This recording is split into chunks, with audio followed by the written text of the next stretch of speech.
Capitalism, I'm qualified for an R part, so I may have my names and numbers a little wrong here. But the story that's going around the web a lot, David Hill, I think the Scottish historian, who said that the physiology of a democracy will collapse because when people find they can vote the treasury to themselves, they do it. And eventually you go bust. I don't know if you have a comment on that here. That's, I mean, the point is, I don't know who David Hill is, but the point is profound, and I don't think it's original to him. I mean, the fundamental fear is that in any democratic/capitalist society eventually becomes a self-plundering welfare state. And that's exactly what's happened in Europe. I mean, what have the Greeks been doing? You know, I mean, the crisis of Europe, people think is this complicated story. It's not a particularly complicated story. People have been voting themselves larger and larger entitlements, shorter and shorter work weeks, bigger and bigger vacations for 40, 50 years. And, you know, as Rudyard Kipling wrote in one of his great poems, if you don't work, you die. Well, it's, that's from the poem, The Gods of the Copybook Headings, which is a marvelous, marvelous piece of verse.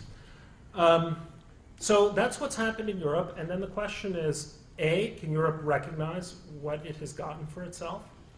I mean, at some point they did. In the 50s and 60s, you had Europe as a very high growth area, very prosperous. I mean, there was a reason Germany was so prosperous for so long.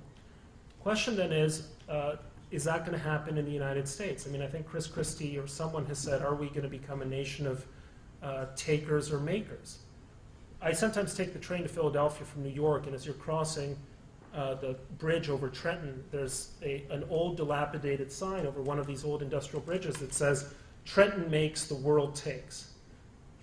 Well, actually, it's the opposite. I mean, in New Jersey's case, at least until Christie came into office, it was the world makes, Trenton takes, and New Jerseyans take, and their unions especially take.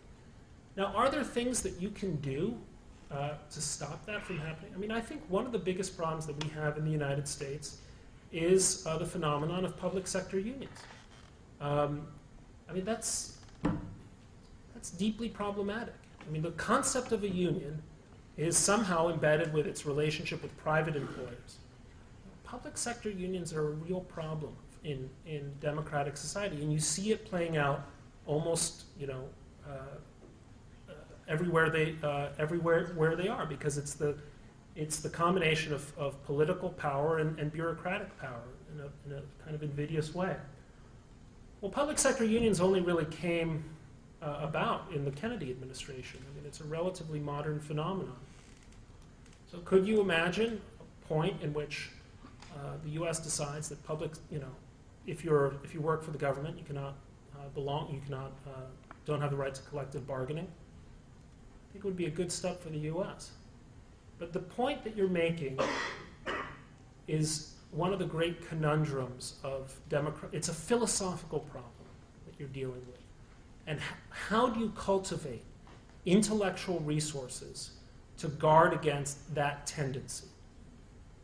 It's an educational problem that you're dealing with. How do you teach people to say, this is the destruction of a democracy if you go down this route?